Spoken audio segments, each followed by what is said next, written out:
This is the IBJ Podcast for the week of December the 16th, 2019. I'm Mason King. Staying on top of breaking news, Celadon Group is filing for Chapter 11 bankruptcy. It is a massive trucking company based here in Indianapolis that just announced this morning it will shut down all of its business operations today. If you haven't been paying close attention to the trucking industry and to Indianapolis-based Celadon Group, besides noticing some of its 10,000 trailers on the highway, its demise on December the 9th probably seemed very sudden. Of course, the firm had been in the news the week before when it was hit with a double whammy from the feds. Its former chief operating officer, Eric Meek, and its chief financial officer, Bobby Peevler, were indicted for their alleged roles in what the Department of Justice described as a complex securities and accounting fraud scheme. In addition, the two are facing a civil suit from the Securities and Exchange Commission, and both the civil and criminal cases say these former executives were involved in buying and selling trucks at inflated values to make Celadon's financial condition appear stronger than it actually was. A lot of new details became available, but the basics were already public knowledge. Celadon didn't go out of business due to the indictments and civil suit earlier this month. Its slide into bankruptcy began years earlier. You can make an argument for tracing it all the way back to 2012 and the retirement of Celadon's CEO and co-founder, Steve Russell. Observers and even Celadon's outside auditor threw up red flags along the way. There were obvious issues with its executive culture, packed with graduates from the same small college. And perhaps most disappointing for the 4,000 Celadon employees losing their jobs last week, there was a moment in June 2018 when it looked like Celadon could pull out of its mess and get back on its feet. A subpoena from the Department of Justice scuttled the deal at the last second. IBJ has been covering Celadon's slide all along the way, and with me in the studio today are IBJ Editor Greg Andrews and reporter Susan Orr to help us understand what happened. Guys, thanks for making time today. Happy to be here. Thanks. Okay, so let's bring everybody up to speed. As I briefly mentioned before, Steve Russell, he co-founded Celadon in 1985. And from my recollection, he was a very well-known, very well-liked guy in Indianapolis as the face of the company. And Greg, kind of take us back a little bit. Remind us who he was and how he was known in Indianapolis. Okay. He grew up in New York City. He was the son of a cab driver.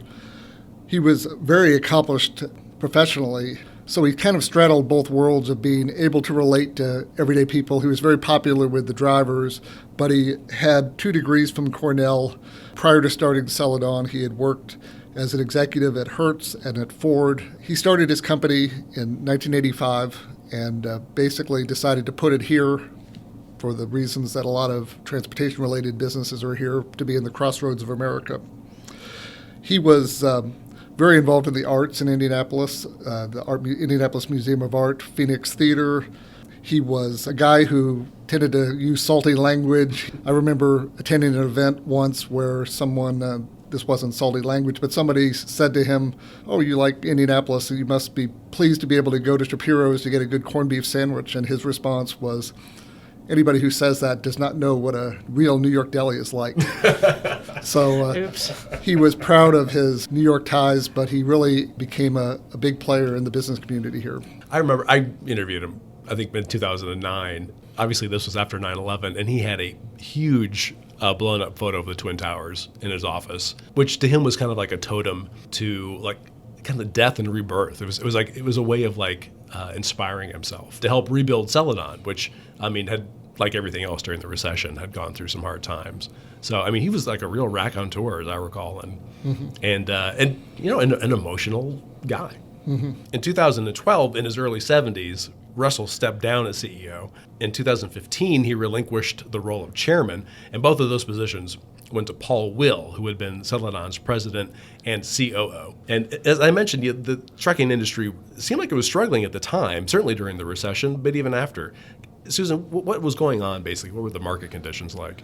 Well, in 2015, actually, the trucking revenues were at an all-time high. Industry-wide, it was $726 billion. The next year, in 2016, they had gone down to $676 billion, so a big drop in 1 year. That's one thing about the trucking industry. It is just very cyclical because they're not making anything on their own. They're dependent on what other people are making. And so when manufacturing has ups and downs, that affects trucking, how much supply there is to be moved around the country, how many trucks there are. It doesn't help that there's been just a severe trucker shortage for years.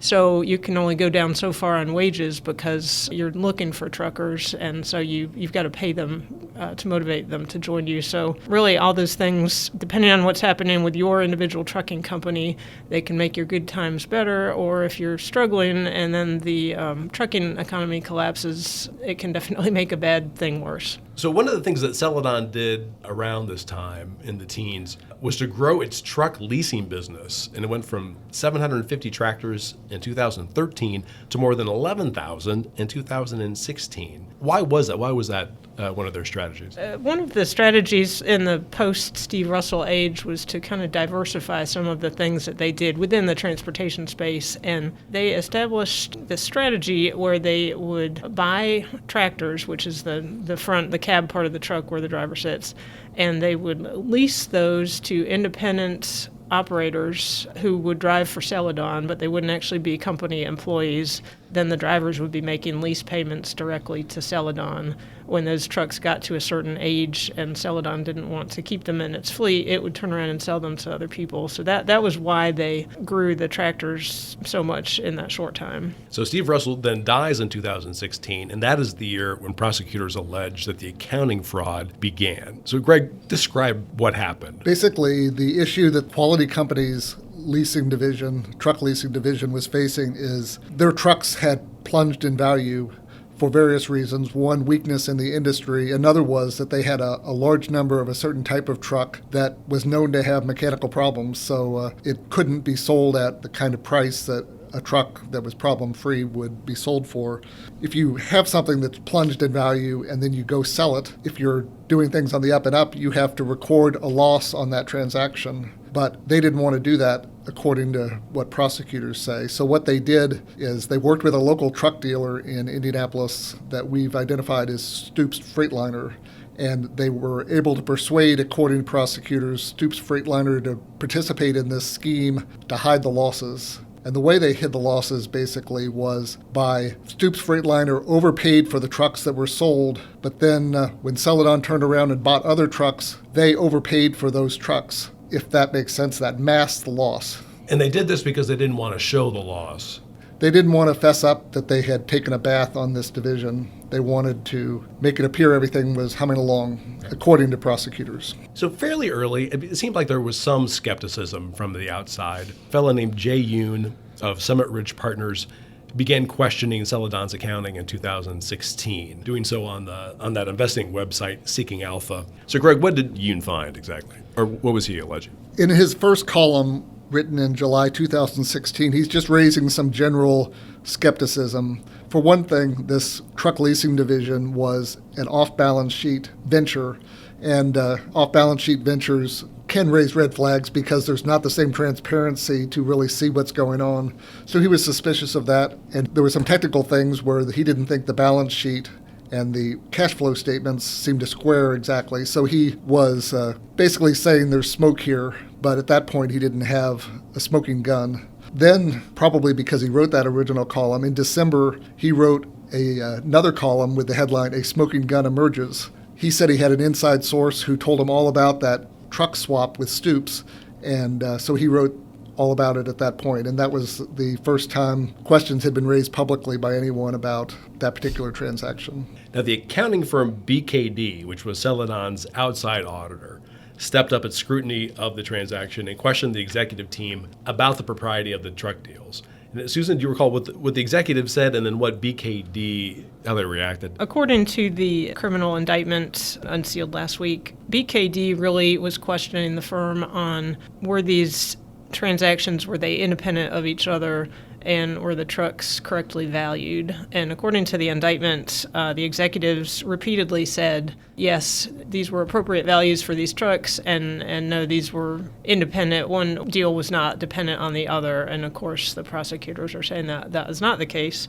In April 5th of 2017, the Celadon executives actually made a presentation on this topic to both Celadon's board and to BKD. Just a few weeks later, on April 25th, BKD announced it was withdrawing its reports on Celadon's recent financial statements. In other words, BKD saying we're no longer confident that these are actually accurate. And that's a huge deal. As I recall, that really just doesn't happen. Well, when it does happen, it's not good news. But yeah, you're right. That's not the common thing. And the stock price plunged as a result. Okay, guys, let's take a quick break to hear from our sponsor. This is the IBJ Podcast. The IBJ Podcast is brought to you by Krieg DeVault, a trusted and dynamic law firm representing a wide variety of local, regional, and national clients. Committed to each other and to every client, Krieg DeVault prides itself on integrity, professionalism, respect, and excellence. Financial institutions, global manufacturers, national healthcare providers, and successful organizations of all sizes and market focus rely on Krieg DeVault to create innovative and successful business solutions. Connect today at www.kriegdevault.com. All right, we're back with this week's edition of the IBJ Podcast, and we're speaking with IBJ editor Greg Andrews and reporter Susan Orr about what led to the collapse of trucking giant Celadon last week. And here's another wrinkle about some of the skepticism about these deals I found was really interesting. As early as 2017, the investment firm Prescience Point Research Group was publicly accusing the company of accounting fraud. And one of the things that they made a point of flagging was that at least 5 managers at Celadon, all in their 30s, had come from Franklin College, which is a tiny school right here in central Indiana. And in a report on Celadon, Prescience straight out said, quote, incestuous hiring practices and nepotism may have created an environment lacking in accountability and ripe for fraud, end quote. Well, that was super surprising. So who were these guys, and what was the connection to Franklin? They all were accounting graduates, the ones I focused on. The 3 who have been indicted were all accounting graduates. 2 of them graduated in 2002 from Franklin. 1 of them graduated in 2006 from Franklin. Certainly anyone going to school at Franklin at that time, graduating the same year with the same major, they knew each other. I'm not privy to exactly who was friends with whom at what time, but it seems apparent that Franklin college graduates liked bringing in other Franklin College graduates. Obviously, Prescience raises fraud questions about that, but I think on the most basic level, you have to wonder if that is the hiring approach. Are they hiring the best people possible for these jobs? This is a major trucking company, certainly among the big ones in the whole country, and there's a lot of talent out there. Are they going for the top talent if they're hiring their either friends or people at least that they feel a connection with because of the Franklin College tie? My suspicion is that these guys thought they were a little smarter than they were. They're only in their 30s running the major truck company. Around this time, they also decided to build a $24 million headquarters in Hancock County. They ended up pulling the plug on that project, but they didn't seem to fully grasp the gravity of some of the bets they were making. Did I remember that some of them were in the same fraternity? Right. Do you recall which one? Sigma Alpha Epsilon. So let's do a fast-forward montage. In May 2017, there's a big management shakeup. It's obvious there's a lot of trouble brewing. Paul Will leaves as CEO in July of that year, replaced by Paul Svinland, who's a turnaround expert in the industry. In October, Celadon acknowledged that it was under investigation by the SEC, though it wasn't clear what for. In 2018, Celadon said that its own internal investigation found that it had likely overstated its earnings by as much as $250 million during a 3-year period that ended in 2016. In April 2018, Celadon was delisted from the New York Stock Exchange due to its financial reporting problems. Now, in June of 2018, Svinland apparently had put together a refinancing deal that he still thinks would have saved the company. Greg, what had he done? He said he had lined up $200 million in financing and was all set to close on that. The deal, as he put it, was on the 1-yard line when the company got a subpoena from the Department of Justice for the criminal investigation. He says if it were not for that, the company would have made it. He said that in an email. Basically, initially, after the company closed, he said he wanted to make no comment, but I sent him an email saying, do you think the company would have made it were not for these alleged bad actors? And that was his response.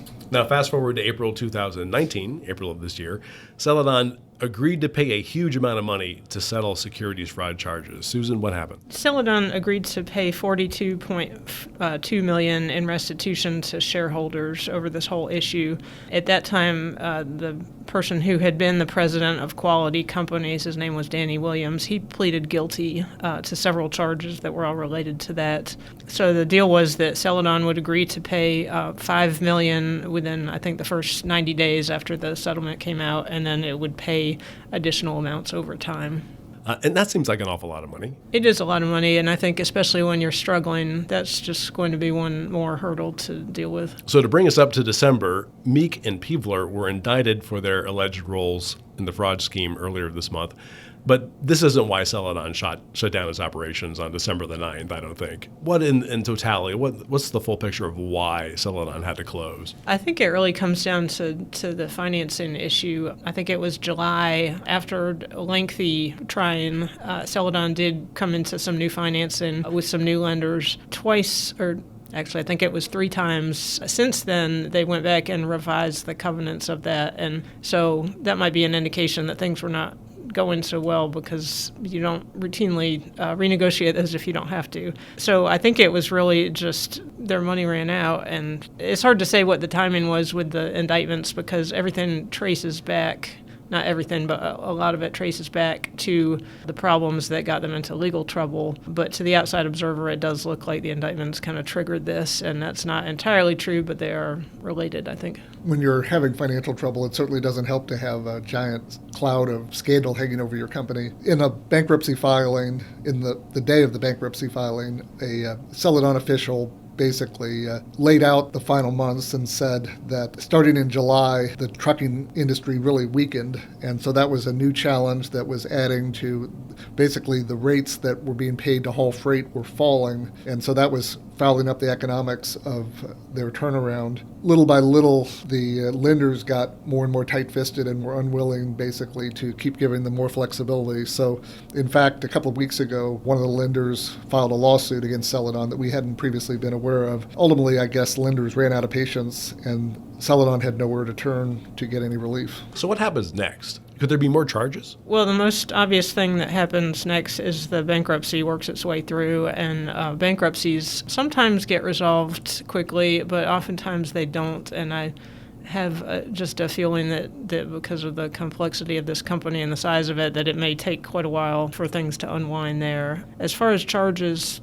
my understanding is yes, there could be. Is that how you understand it, Greg? I asked the U.S. Attorney's Office earlier this week, could there be more charges? And they basically said, our investigation is continuing. We'll take the investigation where the facts lead us, which certainly doesn't rule out that possibility. The parties that I think people wonder about are the former CEO, Paul Will. He was over the company during this entire period when the prosecutors say the fraud occurred, yet he has not been charged. It's not very flattering to him either way. If he didn't know about what was going on, he didn't seem very attentive to the situation, and if he did know, then he would be culpable. And then the Stoops Freightliner enabled the fraud, according to prosecutors, and no charges have been brought against anyone there at this point. Now that we've reached at least the end of another chapter of the story, what's the thing about this whole episode that has surprised you the most? I guess I'm surprised that things were so dire that there was no attempt to even reorganize in bankruptcy court. There are a couple of smaller divisions of Celadon that are continuing on for now, and the company is going to try to get value from those businesses by selling them. From what I understand, that's why it was filed as a Chapter 11, which is typically a reorganization. They obviously would have tried to reorganize the entire company, including the core trucking business, if they thought they had a hope of succeeding at doing that. Susan, what do you think? I would agree with Greg, is that just how fast, once the bankruptcy was filed, just how quickly everything shut down. I would say within a day or two after the bankruptcy, their website is not even working anymore. Wow. And I think their Twitter account seems to be suspended too. So that was striking. The other thing, not so much surprising, but it just reiterated how desperate the industry shortage for drivers is, that even over the weekend before Celadon filed for bankruptcy, when it was just a bunch of rumors, you would not believe the number of recruiters from other companies that were getting on Facebook pages devoted to the situation and saying, hey, drivers, we're sorry for your loss, but come work for us. Some of them were offering that rather than going home, the drivers would be welcome to come straight to their training facility and get right plugged into a job. So if you had to look for a silver lining, I guess that's it, that the drivers at Celadon seem pretty well poised to get another job without too much of a delay if they want to. That's a good thing right before Christmas. That's true. Well, let's check in a few months and see how the bankruptcy's going. Yeah, for sure. Thanks for your time, guys. Thank you. Yep. My thanks again to Greg and Susan. Hey, in this week's edition of IBJ, Greg has more on the factors potentially leading to Celadon's collapse. Also in this week's paper, Kurt Christian takes the measure of a wave of new developments in Fishers along 106th Street, which was the next logical platform for growth after the large crop of projects that sprung up around IKEA on 116th Street. And Anthony Shutley explains how security device maker Allegion is using its North American headquarters in Carmel to speed up innovation. It has created a studio where products can go from concept to market in less than 120 days. You can see all of these stories in the latest print edition of IBJ, which you, of course, have delivered to your home or office or online at IBJ.com. And remember, for full and unfettered access to all of IBJ's award-winning content, just hit the subscribe button. Thanks for making time this week for the IBJ podcast, which is edited by Leslie Weidenbender. I'm Mason King, and we'll be back again next week.